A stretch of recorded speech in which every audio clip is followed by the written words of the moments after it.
meus irmãos, em nome do Senhor, o Criador dos céus e da terra, graça e paz, da parte daquele que é o Rei da Igreja, o Senhor Jesus Cristo. Amém. Amém. Irmãos, nós chegamos nessa manhã ao final do livro de Esdras. Chegamos no último capítulo, no domingo passado, e deixamos uma parte bem peculiar do livro, uma parte que é muito característica da Escritura Sagrada, a lista de nomes, para uma abordagem individual que nós faremos essa manhã. Esdras capítulo 10, versículos de 18 a 44. Versículos de 18 a 44.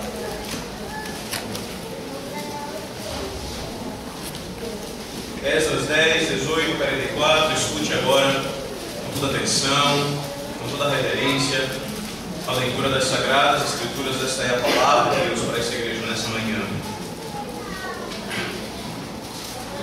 Acharam-se dentre os filhos dos sacerdotes estes que casaram com mulheres estrangeiras, dos filhos de Jesua, filho de Josadaque, e de seus irmãos Maaseias, Eliezer, Jaribe e Gedalias. Com aperto de mão prometeram despedir suas mulheres e, por serem culpados, ofereceram um carneiro do rebanho pela sua culpa. Dos filhos de Imer, Anani e Zebadias. Dos filhos de Arim, Maaseias, Elias, Semaías, Jeiel e Uzias. Dos filhos de Pazur, Elionenai, Maaseias, Ismael, Natanael, Josadaque e Elasa. Dos levitas, Josabade e Simei, Quelaías, que é Quelita, Betarias, Judá e Eliezer. Dos cantores, Eliasibe. Dos porteiros, Salum, Telém e Uri. E de Israel, dos filhos de Parós, Ramias, Gesias, Malquias, Miamim, Eleazar, Malquias e Benaia. Dos filhos de Elão, Matanias, Zacarias, Jeiel, Abdi, Jerimote e Elias. Dos filhos de Zatu, Elioenai, Eliasibe, Matanias, Jerimote, Zabade e Aziza. Dos filhos de Bebai, Joanã, Ananias, Zebai e Atlai. Dos filhos de Bani, Mesulam, Maluco, Adaías, Jazube, Sial e Jerimote. Dos filhos de Baat e Moabe, Adna, Quelau, Benaia, Maaseias, Matanias, Bezalel, Binuí e Manassés. Dos filhos de Arim, Eliezer, Isias, Malquias, Semaías, Simeão, Benjamim, Maluque e Semarias. Dos filhos de Azum, Matenai, Matatá, Zabade, Eliefelete, Jeremai, Manassés e Simei. Dos filhos de Bani, Maadai, Arão, Uel, Benaia, Bedaías, Quiluí, Vanias, Meremote, Eliasibe, Metanias, Matenai, Jaazai, Bani, Binuí, Simei, Selemias, Natã, Adaías, Macnaribai, Sazai, Sarai, Azarel, Selemias, Semarias, Salum, Amarias e José. Dos filhos de Nebo, Jeiel, Matitias, Zebade, Zebina, Jodai, Joel e Benaia. Todos estes haviam tomado mulheres estrangeiras, alguns dos quais tinham filhos destas mulheres. Amém. Amém. Vamos orar. Deus Todo-Poderoso, graças te damos, Deus Triuno, Pai, Filho e Espírito Santo, por mais um dia santo que nos concede, um dia que tu mesmo separaste para que a tua igreja se congregasse em assembleia solene e pública, para te cultuar, para invocar o teu nome, para ouvir a tua palavra. Deus, muito obrigado, porque o Senhor nos manteve vivo durante essa semana, e o Senhor agora nos traz em segurança a tua casa, para escutarmos esse texto tão estranho, esse texto que nos questionamos o motivo pelo qual o Espírito Santo registra na tua palavra. Texto esse que nas nossas leituras diárias costumamos pular, adiantar e para outros capítulos. Nessa manhã, ó Deus, desvenda os nossos olhos. Mostra-nos a relevância desse texto. Mostra-nos, ó Deus, o nome de Cristo e pelo poder do Deus Santo Espírito, porque Tu desejaste registrar essa lista de nomes aqui no final deste livro. E dessa maneira, ó Deus, edifica os nossos corações, chama-nos ao arrependimento e aponta-nos para o Senhor Jesus Cristo. É o que nós te rogamos, ó Deus, no nome dele, do nosso Salvador e Rei. Amém. Amém. Certamente todos nós temos personagens na história, particularmente na história da igreja, que nós temos como nossos heróis particulares. Talvez você tenha simpatia, provavelmente, com os grandes reformadores. Certamente Calvino é um grande herói para todos nós aqui. Temos grande admiração pelos seus escritos e pelas palavras que ele deixou registradas e continuam ecoando até hoje na história da igreja. Alguns nutrem uma simpatia por Lutero, dentro da tradição luterana, consideram ele como aquele sem o qual os seus esforços iniciais, provavelmente a igreja protestante não existiria. Alguns têm até simpatia com alguns mais modernos, como por exemplo Charles Spurgeon, o grande batista soteriologicamente calvinista. Dentre todos esses nomes, penso eu que aquele que se destaca, aquele que de fato tem a minha atenção e cativa a minha simpatia, é alguém que a gente encontra lá no terceiro século, um homem chamado Atanásio. Atanásio foi apelidado de várias coisas. Um dos seus apelidos mais famosos era o anão negro, por ele ser baixinho e ter cor escura. Um dos outros apelidos desse grande pai da igreja, de Atanásio, é provavelmente um dos meus favoritos. É o Atanásio Contramundo. E por que Atanásio recebeu esse nome? Por que ele foi chamado de Contramundo? Atanásio se localiza, historicamente, dentro de uns debates mais acirrados na história da igreja cristã. Foi a necessária briga pela doutrina da Trindade. Cristãos ortodoxos, cristãos que criam de fato na divindade do Senhor Jesus, na divindade do Espírito, juntamente com a divindade do Pai, precisaram dar as suas vidas até, para que hoje nós tivéssemos essa crença tão cristalina, tão limpa e tão clara para nós. E Atanásio foi um deles. Atanásio foi exilado cerca de 5 vezes. Ele chegou até o ponto de proferir as seguintes palavras: o mundo inteiro apostatou, tendo em vista que a igreja entrou num profundo declínio, num profundo abandono daquilo que hoje nós cremos como a doutrina da Trindade. Entretanto, diante de todas as circunstâncias, Atanásio em nenhum momento deu um passo atrás. Em outras palavras, Atanásio era um homem de princípio. E o seu princípio norteador era a preservação da verdade. Atanásio, de fato, ele é considerado, ele é enxergado na história da igreja como um homem de princípio inabalável. Porque apesar de estar contra o mundo inteiro, ele permaneceu fiel àquilo que ele entendia que era a verdade. Você é uma pessoa de princípios? Você é contra o mundo? Quando nós olhamos para esse texto nessa manhã, meus irmãos, nós chegamos na terceira característica do verdadeiro arrependimento. Os irmãos bem se lembram, o capítulo 9 de Esdras trata a respeito do reconhecimento de pecado. Ele trata de uma maneira muito clara a respeito do sentimento de luto, de tristeza, de remorso, de profunda contrição que uma alma que reconhece o seu pecado, que um indivíduo que reconhece o seu pecado adentra, experimenta. Mas nós vimos também no capítulo 10 que arrependimento, que reconhecimento de pecado sem arrependimento não é bom. Na verdade, arrependimento e reconhecimento de pecado andam de mãos dadas, andam de mãos juntas. E no domingo passado nós vimos 2 características específicas do arrependimento.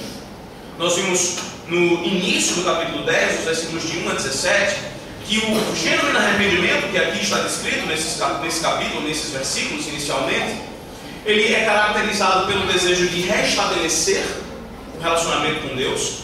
Ele também é caracterizado pelo desejo de manter, o desejo de fato deixar para trás o pecado e de manter esse relacionamento com Deus. quando nós chegamos nos versículos agora finais, 19, 18 a 44, o que nós percebemos é a execução daquilo que foi determinado a fazer. Nós vimos que há algum tempo atrás, há poucos dias atrás, nessa narrativa, Israel se ajuntou, homens, mulheres e crianças, sofrendo de uma grande decepção, sofrendo de uma grande tristeza, sendo corroídos pela dureza do reconhecimento do pecado. Nós vimos também que nesse ajuntamento eles decidiram tomar um passo. Eles decidiram restaurar o seu relacionamento com Deus, abandonando completamente a prática pecaminosa que havia maculado esse relacionamento. Nós vimos que essa prática pecaminosa foi aqui o casamento misto. Não um problema ético, mas um problema de homens da Assembleia de Israel estarem adquirindo para si e para seus filhos votos matrimoniais com mulheres que mantinham as suas religiões pagãs, que não haviam sido convertidas ao Deus de Israel. Entretanto, quando nós chegamos agora nos versículos 18 a 44, o que nós percebemos é a execução dessas decisões. Esdras, nós perceberemos, a semelhança de Atanásio, era um homem de princípio. Na verdade, o que nós perceberemos nesses versículos, meus irmãos, é essa terceira característica do arrependimento, que gira em torno da decisão ou da disposição de se manter fiel a princípios. Esdras era um homem dessa natureza. Ele tinha dois princípios em específico: o princípio da glória de Deus e o princípio da proteção da igreja. E ele estava disposto a levar até as últimas consequências para que esses dois princípios fossem mantidos. O que nós aprendemos nessa manhã, meus irmãos, quando nós olhamos para esses versos, é de que o terceiro sinal de que genuinamente nós experimentamos arrependimento é que nós vamos experimentar também essa firme intenção de sermos fiéis aos princípios divinos e à proteção da igreja. Quando nós experimentamos arrependimento, nós aprendemos que ele envolve essa firme intenção de sermos fiéis aos princípios divinos e à proteção da igreja. Haja o que houver, custe o que custar, custe as nossas vidas, custe a nossa fama, custe a nossa família, custe o nosso dinheiro, os nossos bens. Se você experimentou arrependimento, você certamente experimentou também, continua experimentando essa firme intenção de ser fiel aos princípios divinos e também a proteção da igreja. Nós vamos considerar esse texto essa manhã em dois pontos. Nós primeiro veremos que firmeza aos princípios divinos nos levam à fidelidade, mesmo que isso implique em tratar a liderança da igreja. Nós veremos isso nos versículos de 18 a 24. E depois nós veremos nos versículos de 25 a 44 que firmeza aos princípios divinos, ela é mantida, ela é experimentada, mesmo que isso implique em tratar os membros da igreja. Arrependimento nos leva, meus irmãos, a essa firme intenção de sermos fiéis aos princípios divinos e à proteção da igreja, mesmo que isso signifique tratar a liderança e tratar os membros. No versículo 18 nós vemos aqui o início dessa lista. É uma lista de fato triste, uma lista vergonhosa. Poderíamos dizer que é a lista da vergonha.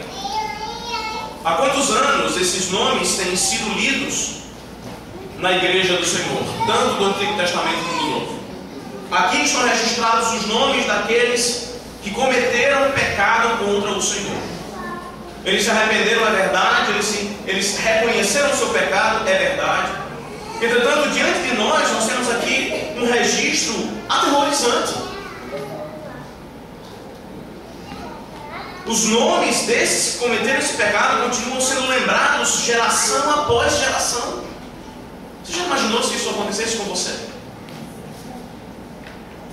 Já imaginou se nós forjássemos uma placa de metal e colássemos no fundo da igreja com o seu nome tendo registrado ao lado dele os pecados que você cometeu, os pecados públicos que foram observados na sua vida? E para sempre aquela lista gravada em metal ficasse fixada ali no fundo da igreja para quem quisesse ver, para quem quisesse observar? já de cara, o fato de nós termos uma lista no final do livro de Esdras precisa chamar de fato a nossa atenção para a riqueza da misericórdia de Deus para conosco. Ao contrário desses homens cujo pecado está publicamente estampado nas páginas da Escritura para todo sempre, o seu pecado, a cédula da sua dívida, a declaração da sua condenação. Se você está em Cristo, foi rasgada naquela cruz do Calvário. Percebe, diferente desses cujos nomes estão aqui registrados, o seu nome foi apagado. Apagado do livro da condenação. E agora o seu nome está registrado em outro livro. Se você de fato está aos pés da cruz de Cristo, se você de fato abraçou o Senhor Jesus como seu Salvador, e você de fato o tem como o Senhor da sua vida, você pode nessa manhã, já de cara, ter essa convicção. Esse livro, ao contrário da sua experiência, traz um final trágico, triste, lamentável, que é completamente diferente da sua realidade. Se existe um motivo pelo qual nós podemos levantar os nossos olhos para os céus e agradecer ao Senhor nesta manhã, é porque o livro de Esdras nos lembra que os nossos nomes estão escritos no livro da vida. A nossa dívida foi paga. Nós não somos mais condenados. Nós somos agora resgatados. Mas percebe, se você não está em Cristo, esse finalzinho lhe lembra de algo terrível. Esse finalzinho de Esdras lhe lembra que a semelhança dos nomes que aqui estão escritos, fora de Cristo, não se engane. O Senhor não esquecerá de você. Se você anda longe dos caminhos do Senhor, se você anda rejeitando o seu Filho genuíno, se você anda resistindo àquele que é o Senhor soberano sobre todas as coisas, não se engane. Esse livro lhe lembra que a semelhança desses que aqui estão registrados pela condenação do seu pecado, o seu nome continua registrado. E você pagará as suas contas até o último centavo. Porque esse mesmo Deus que é rico em misericórdia e rico em bondade, ao ponto de apagar nomes de condenados dos seus livros de condenação e reescrevê-los no livro da salvação, Ele é o mesmo Deus que mantém o seu nome no livro dos condenados e executará a sua sentença até a última letra. Mas o que nós percebemos aqui é que nos versículos de 18 a 24, nós temos aqui a liderança da igreja, a liderança de Israel envolvida nesse terrível pecado. Veja, no versículo 18, você tem o nome dos sacerdotes, o nome dos filhos dos sacerdotes. No versículo 23, você tem o nome dos levitas. No versículo 24, você tem os cantores. Em outras palavras, dos versos de 18 a 24, o que você tem é a liderança nata espiritual da igreja envolvida em pecado.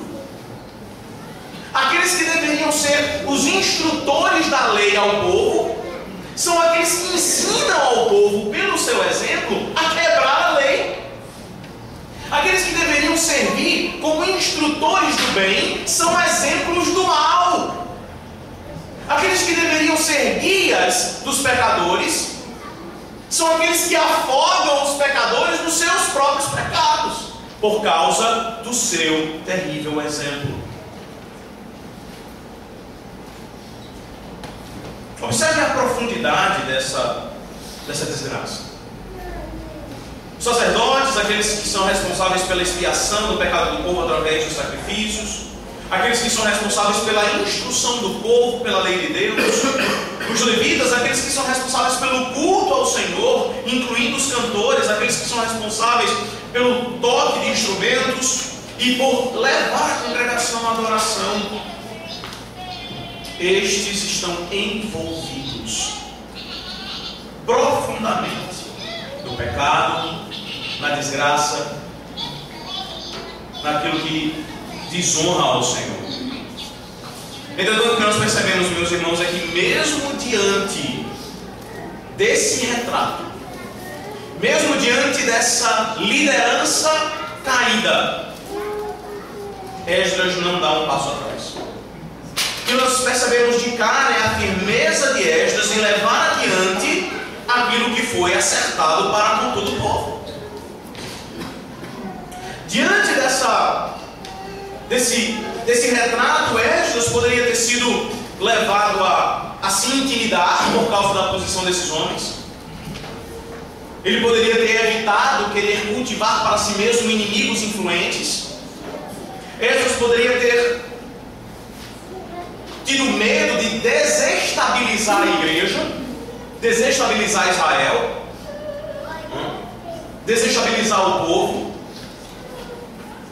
Entretanto, diante dessa situação, diante dessa circunstância, ele permanece firme, guiado por dois princípios: a glória de Deus e a proteção da igreja.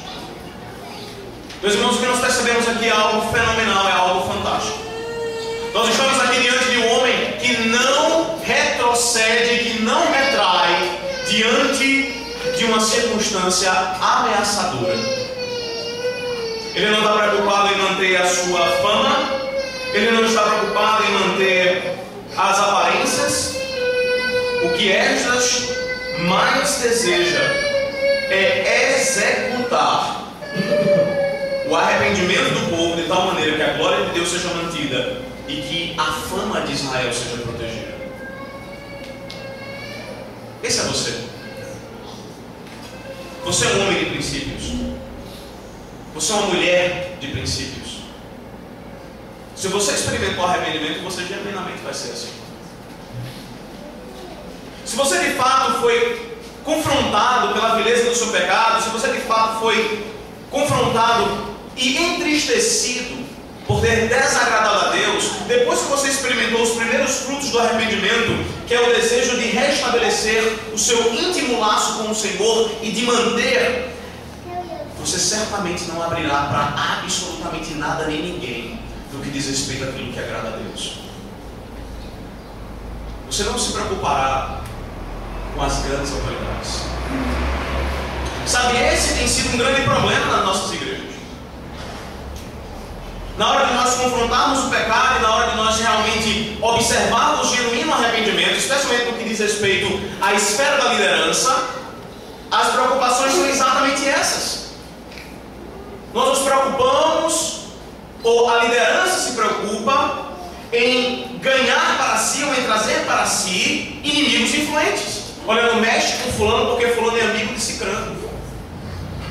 Não mexe com esse pastor aí porque esse pastor tem amigos influentes em outras cúpulas da igreja presbiteriana. Não mexe com esse presbítero ou com esse diácono porque esses líderes podem desabalar, podem desestabilizar o povo. Se você disciplinar pastor tal, você vai desmantelar a igreja.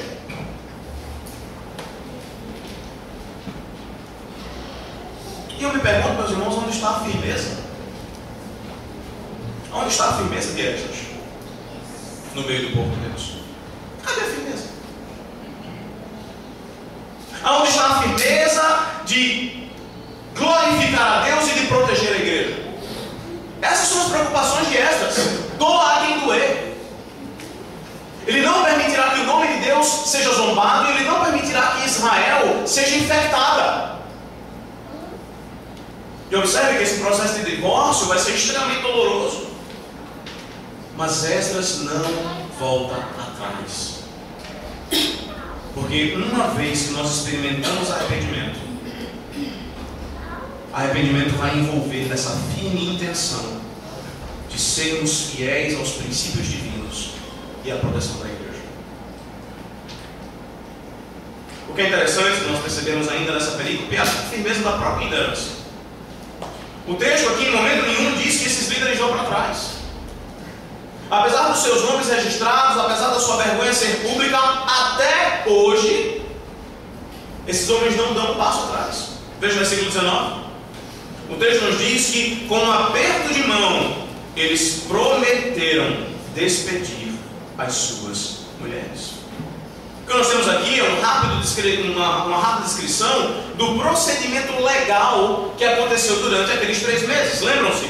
O povo ali debaixo daquela chuva, debaixo de muito temor e tremor, decidiu de fato despedir as mulheres pagãs que eles haviam abraçado como suas esposas. Entretanto eles disseram: olha, não vai dar para a gente fazer tudo num dia só. Vamos tentar fazer isso caso a caso, para que não haja injustiça. Vamos fazer isso lentamente, para que isso seja feito da maneira adequada. E Esdras assim o aceitou, todo o povo aceitou. E aqui, esse apertar de mãos literalmente significa: eles assinaram embaixo. A própria liderança que havia reconhecido o seu pecado agora exibe uma firmeza, a mesma firmeza de Esdras, em salvaguardar os princípios divinos e em proteger a igreja. Eles prometem despedir suas mulheres. Talvez o aspecto mais belo do versículo 19 esteja na sua afirmação seguinte, veja o texto: e por serem culpados, ofereceram um carneiro do rebanho pela sua culpa. Percebe? A firmeza dessa liderança é caracterizada pelo desprezo, pelos riscos que tal procedimento poderia trazer para ela. Preste bem atenção. Nós temos aqui os líderes de Israel. Nós temos aqui aqueles que são enxergados pelo povo como seus dirigentes, como seus cabeças. O que é que o reconhecimento público de pecado causaria aos olhos do povo com relação àqueles homens? Eles perderiam a credibilidade, eles perderiam a sua autoridade. Talvez o primeiro problema que passaria na cabeça deles tivesse sido exatamente esse: se eu reconheço o meu pecado publicamente, eu enquanto sacerdote, eu enquanto levita, eu vou perder a minha autoridade perante Israel. Talvez uma outra preocupação dessa liderança era que agora eles de fato seriam vistos como o que eles realmente eram: adúlteros religiosamente. Eles preferiram mulheres pagãs às mulheres da seara do Senhor. E a segunda coisa que nós percebemos é que eles não estão preocupados em manter as aparências. Como liderança, parece que essa é talvez essa seja a segunda principal preocupação no momento de reconhecimento de pecado. Não, eu não posso fazer isso publicamente porque aí todo mundo vai me ver como eu realmente sou, como um pecador desgraçado, necessitado da misericórdia de Deus. Não, eu não posso fazer isso. As pessoas não podem me ver dessa maneira. E aí começa-se a conversação, a negociação, a flexibilização, na tentativa de manter as aparências. Talvez uma terceira preocupação que poderia ter passado pela cabeça dessa liderança foi experimentar a vergonha pública. A vergonha pública de levar um carneiro, simbolizando o seu pecado, isto é, reconhecendo de fato que eles pecaram diante do Senhor. Diante de todo o povo, levar aquele carneiro, levar aquele símbolo do seu pecado ensanguentado para ser sacrificado, cumprindo o que está escrito em Levíticos capítulo 4. Vergonha pública. Mas eles não estavam preocupados com isso. Talvez uma última preocupação pudesse ser a manutenção de privilégios. Uma vez o pecado daqueles homens tendo sido reconhecido, muito provavelmente eles perderiam a sua posição. Muito provavelmente eles perderiam o que a gente chama no meio popular a bolacha. Não vai mais receber o salário de levita, vai ser afastado do cargo de liderança, vai perder todas as suas honrarias e o seu reconhecimento perante o povo, inclusive o seu soldo. Mas nada disso impediu aqueles homens de firmemente levar adiante o fruto do seu arrependimento: a firmeza pela glória de Deus e pela pureza da igreja. E sabe, meus irmãos, esse texto, essa narrativa, especialmente nesses primeiros versículos, de fato me chocaram durante essa semana.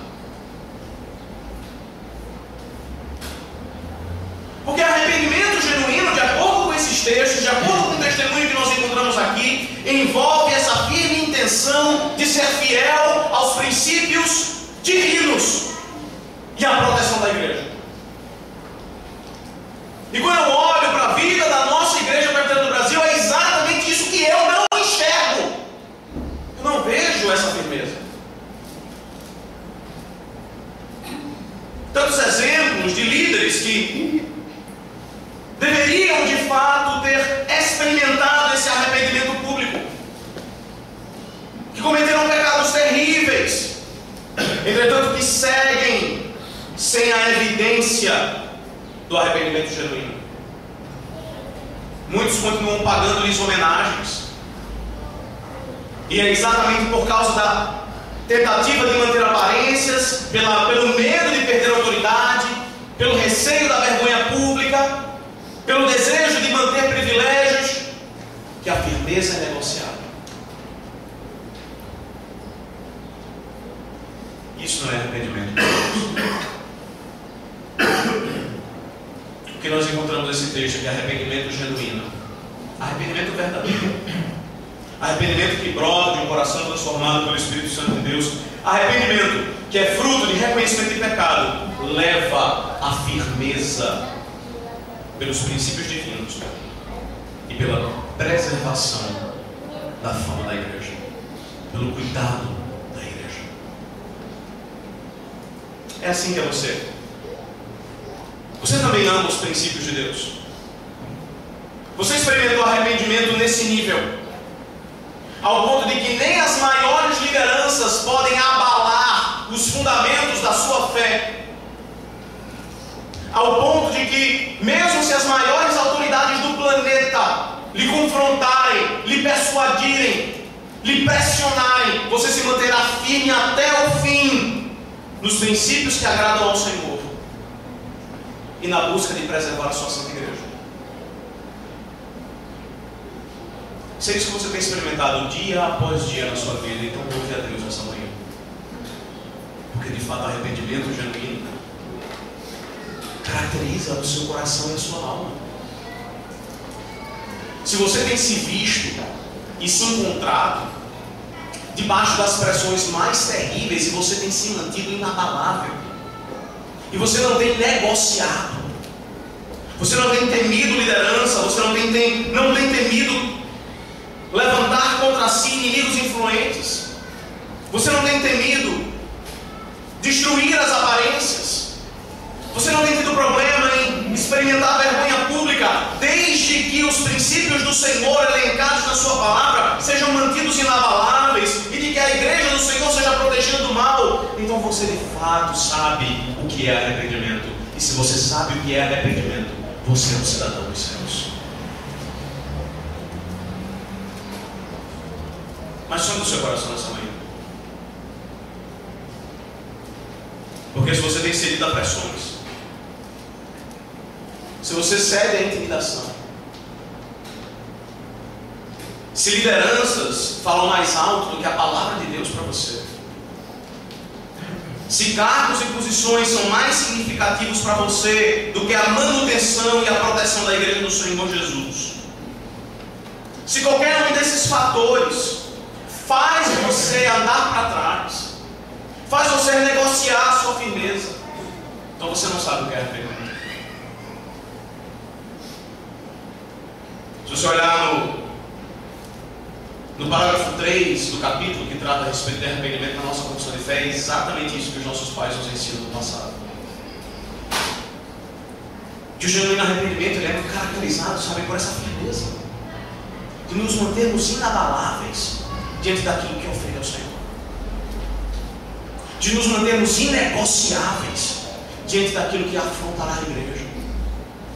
Quando nós genuinamente aprendemos o que é arrependimento e o experimentamos, esse é o seu sinal, essa é a sua evidência,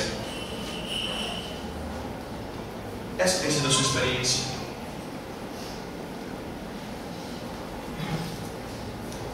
Na parte final desse texto, nos versículos de 25 a 44, o que nós percebemos agora é que a lista aqui contida diz respeito ao povo comum de Israel. Enquanto a liderança foi tratada, o povo agora também será tratado. Essa lista é composta aproximadamente aí de 110, 111 nomes. Existe um pouco de dúvida com relação ao versículo 44. Alguns estudiosos não conseguem se decidir no conteúdo desse versículo, tendo em vista os termos em hebraicos que são difíceis de interpretar. Então, em outras palavras, talvez o versículo 44 que nós acabamos de ler aqui seja, na verdade, uma remanescente lista de nomes e não a tradução que nos foi dada aqui pela Sociedade Bíblica do Brasil. Existe esse debate. Então o número varia entre cerca de 110 a 111, 112 nomes, mas o fato é que nós temos aqui a grande maioria sendo o povo, a população de Israel. Mais de 80 nomes se encontram elencados aqui, entre os versículos de 25 a 44. E mais uma vez eu quero chamar a sua atenção para a firmeza de Esdras. Veja, Esdras não corre diante da liderança. Ele não teme suscitar contra si mesmo inimigos influentes. Ele não teme desestabilizar o povo. Pelo contrário, ele sabe que é exatamente a disciplina desses líderes que vai fundamentar o povo, na verdade. É exatamente a exposição dessa liderança infiel que vai trazer o povo à firmeza. Esdras sabe disso. E ele leva a sua convicção adiante, ele leva o fruto do seu arrependimento adiante. Mas ele leva agora também com relação ao povo. Esdras não é seletivo na aplicação. Não é somente um grupo que vai ser agora exposto. Aqueles que quebraram a lei de Deus serão expostos. Talvez um dos primeiros riscos que poderia ter surgido na mente de Esdras era o risco da impopularidade. Veja, a quantidade de nomes que nós temos aqui de sacerdotes e levitas é aproximadamente 27. Entre 27 a 30 nomes, nos versículos de 18 a 24. Já nos versículos de 25 a 44, o que nós temos aqui são aproximadamente 90 nomes, bem mais pessoas. Se por um lado Esdras poderia ter o medo e poderia ter sido intimidado pelos poderosos, ele agora poderia ter sido intimidado pela popularidade. Ao levar adiante a exposição do povo e a levar adiante o povo ao reconhecimento de pecado, Esdras poderia se sentir tentada a dar um passo atrás e a flexibilizar os seus princípios e os seus padrões para que ele não se tornasse impopular, para que ele não conseguisse a insatisfação geral de mais de 90 pessoas. Apesar da autoridade que ele havia recebido do próprio rei persa, apesar certamente do prestígio e da autoridade que ele já gozava com o povo por ser quem era, sacerdote e escriba, certamente ele se sentiu talvez amedrontado em incorrer no desprazer da população. Talvez um outro problema que tenha ocorrido na mente de Esdras foi a rebeldia, a revolta do povo. Lembrem-se que no versículo 15 nós temos nós temos 4 pessoas que se opõem à decisão. Veja lá, no versículo 15 você tem Jonatas, Jezarias, Mesulão e Sabatai. Talvez o que se passou pela cabeça de Esdras foi: rapaz, se eu de fato levar adiante essa exposição do pecado, essa expulsão das famílias que agora já estão entrelaçadas, inclusive com filhos, eu vou cair no desprazer da população. Esse pessoal vai se revoltar contra mim. São 90 pessoas para se levantarem contra a minha vida. Eu não vou tocar nessa história. Eu não vou mexer nessa colmeia. Eu não vou tocar nesse vespeiro. Mas mesmo diante do risco da impopularidade, do risco da rebeldia e da revolta, Esdras mantém-se firme aos seus princípios, a glória de Deus e a preservação da igreja. Ele se mantém na palavra, a semelhança de Atanásio, a semelhança dos pré-reformadores, a semelhança dos reformadores, a semelhança daqueles que ainda hoje labutam em campos os missionários terríveis e difíceis, a semelhança daqueles homens e mulheres que foram decapitados pelo Estado Islâmico, se mantêm inabaláveis diante da glória de Deus e da preservação da igreja. Nem popularidade, nem rebeldia, nem indisposição pelo trabalho. Lembre-se, o contexto de Esdras ainda envolve a reconstrução de Jerusalém. O templo foi reconstruído, casas precisam ser reconstruídas, os muros agora, com Neemias, começarão a ser reconstruídos. E observe, nessa circunstância de confrontar o pecado com o seu povo, de colocar o povo contra a parede, qual era a primeira coisa que o povo poderia fazer? Não trabalhe mais. É assim que você vai fazer comigo? Pois eu também não derramo uma gota de suor mais na promoção dessa Jerusalém. Eu não faço mais nada. Mesmo diante dessa ameaça, da negação, da indisposição ao trabalho, ao envolvimento com a comunidade, Esdras se mantém firme aos seus princípios, a glória de Deus e a preservação da igreja. Você é assim? Você se mantém firme diante do risco da impopularidade? Da impopularidade no seu trabalho, da impopularidade na sua família, da impopularidade até na sua própria igreja. Você se mantém firme aos princípios da glória de Deus e da preservação do povo de Deus? Percebe? Essa é uma das características do verdadeiro arrependimento. Quando nós reconhecemos o pecado, nós fazemos de tudo, damos uma mão, damos uma parte do nosso corpo, damos até o nosso corpo inteiro, para que nós não voltemos para lá e para que nós não vejamos a igreja voltando para lá. Arrependimento significa uma firme intenção de ser fiel aos princípios divinos e à proteção da Santa Igreja do Senhor. Talvez pai, mãe, esse seja o seu problema aqui nessa manhã. Você tenha medo de ser fiel aos princípios divinos, temendo uma possível rebeldia dos seus filhos. Ah, se eu for rígido demais, eu vou colocar os meus filhos a perder. Se eu for rígido demais, eu vou afastar os meus filhos do Senhor, eu vou afastar os meus filhos da igreja. Meu irmão, se ser rígido demais para você significa ser fiel à Escritura e fiel à igreja, então seja e não tenha medo de absolutamente nada, porque o Senhor recompensará a sua fidelidade. E se o seu filho ou se a sua filha for um eleito, ele não se apartará da igreja, ele se manterá fiel na Escritura, fiel na igreja, especialmente pelo seu exemplo de fidelidade.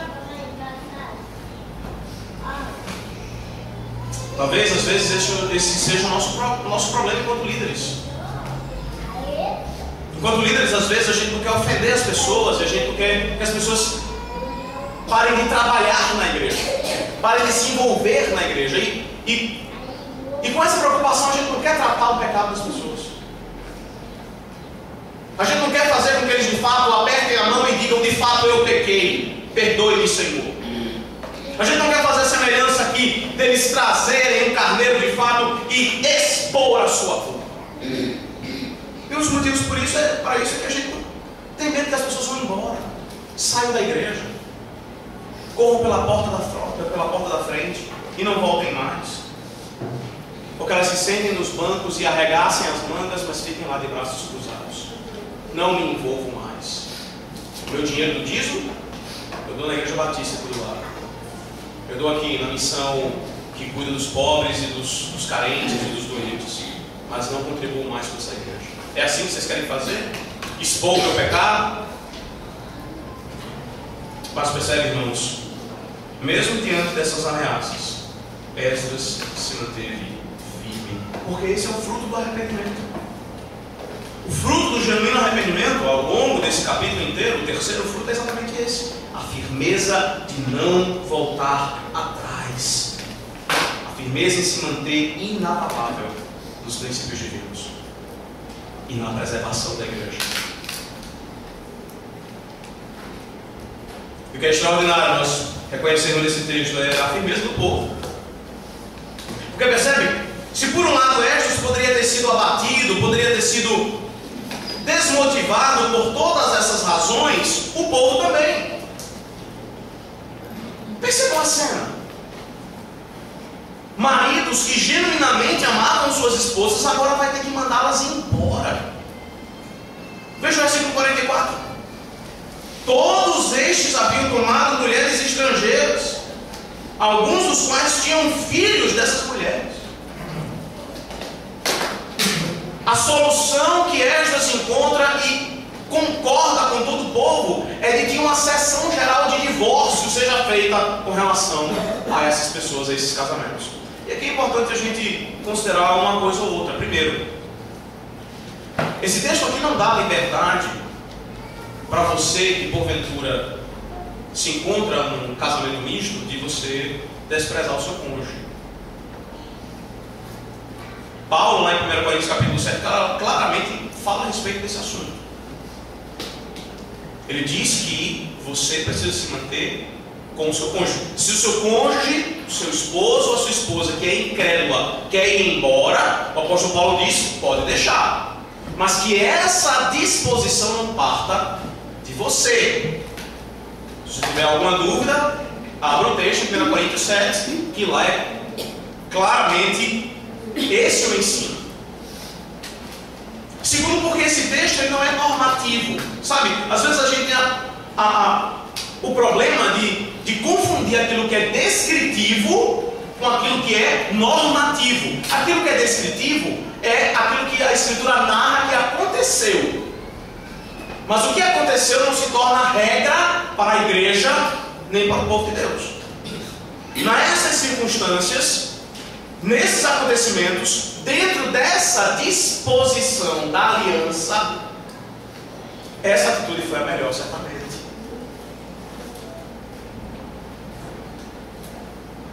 Mas tendo isso em vista, eu quero que você imagine essa circunstância, essa situação. Imagine o pranto, imagine o choro, imagine a dor, imagine a saudade. Famílias agora estão sendo esfaceladas. Percebe, de fato, essa é a consequência do pecado. O pecado esfacela famílias. O pecado entristece o coração. O pecado devasta a alma. Quando nós nos opomos a Deus e aos seus padrões, é só destruição que vai vir na nossa frente, para nós e para aqueles que nós amamos. Aqui nós temos o raio-x dessa realidade. Mas mesmo diante desse cenário aterrorizante, de famílias quebradas, de relacionamentos destruídos, de filhos agora sendo criados distantes, em terras pagãs, longe dos seus pais que eram israelitas, o povo leva adiante a decisão do arrependimento.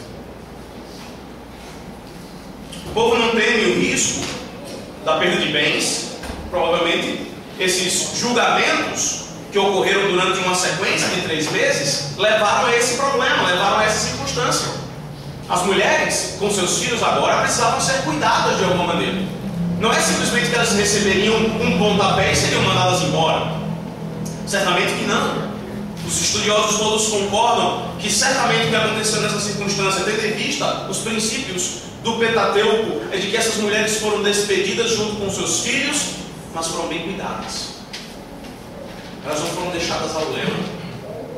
Elas foram justiçadas pelos bens dos maridos que a tomaram como esposas.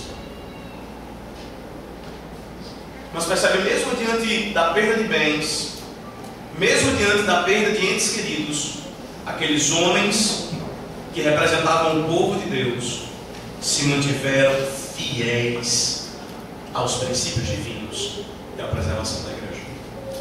É isso que arrependimento leva, meus irmãos. É isso que, depois de nós reconhecermos o nosso pecado, depois de nós nos genuinamente arrependermos dele, a nossa alma é levada a essa fiel e inabalável intenção de sermos fiéis aos princípios divinos e à proteção da igreja.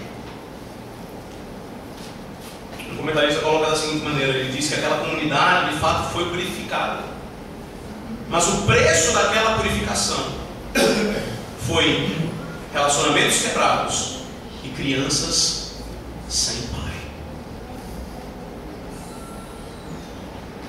Você genuinamente experimentou arrependimento?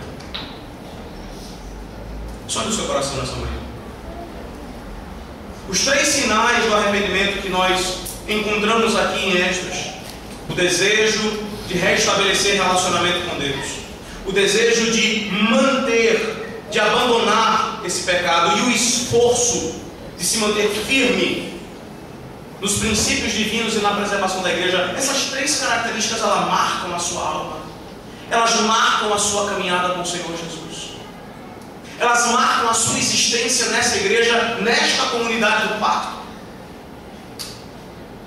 Porque se você experimentou arrependimento, você vai ter que experimentar essas 3 marcas também. Perceba, Deus coloca nas suas mãos nessa manhã uma oportunidade de você se autoexaminar, de você remover, talvez, a venda da sua alma que está levando você ao inferno. Será que você de fato experimentou esse arrependimento? Lembre-se, sem arrependimento não há perdão, sem perdão não há salvação. Essa é uma matéria extremamente urgente para a sua alma.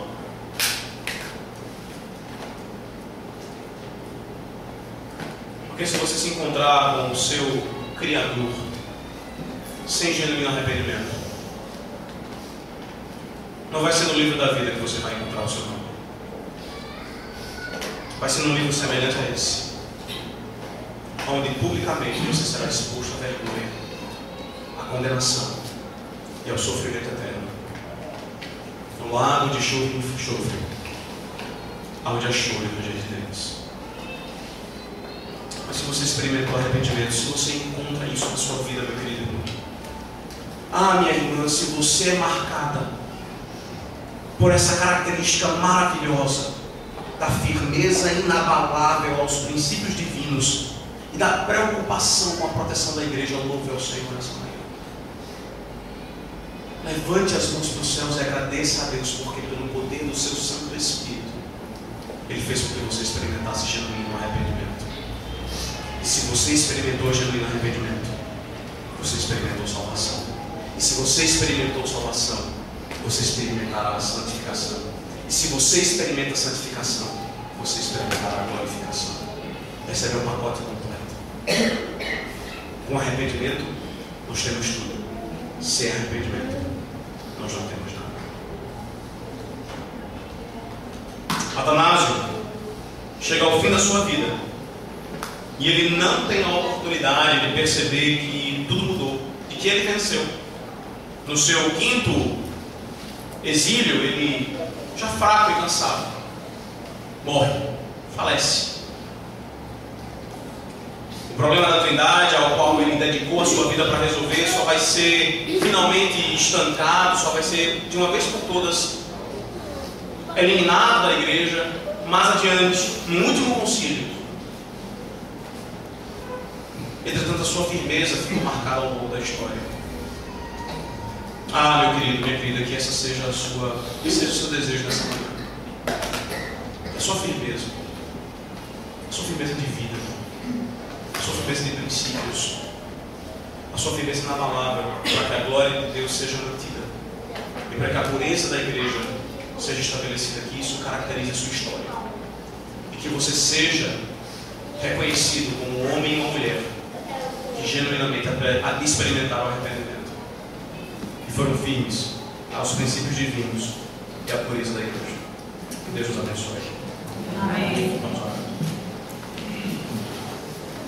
Santo Deus, chegamos no final desse livro que termina de uma maneira tão abrupta, termina de uma maneira tão repentina e tão trágica,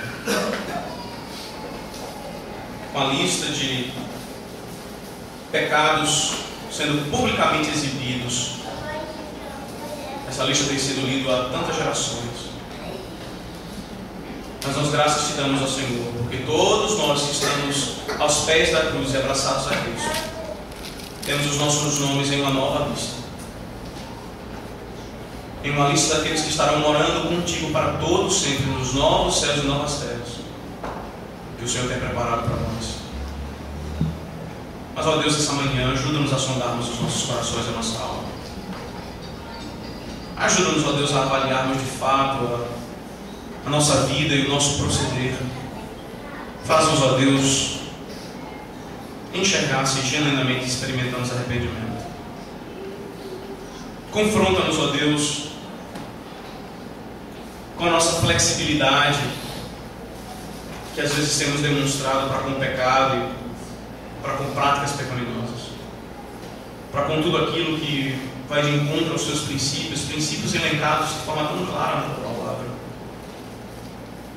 Ó Deus, no nome do Senhor Jesus, tenha misericórdia de nós e faz-nos experimentar esse genuíno arrependimento, que faz com que as nossas almas estejam dispostas agora a enfrentar lideranças, impopularidade, inimigos influentes, que faz-nos, ó Deus, estar dispostos a enfrentar o risco de perda de família, de filhos e de bens, mas não estar disposto a negociar os teus princípios nem a pureza da tua igreja. Faz-nos ser assim, Senhor. É o que nós te rogamos no nome de Jesus. Amém.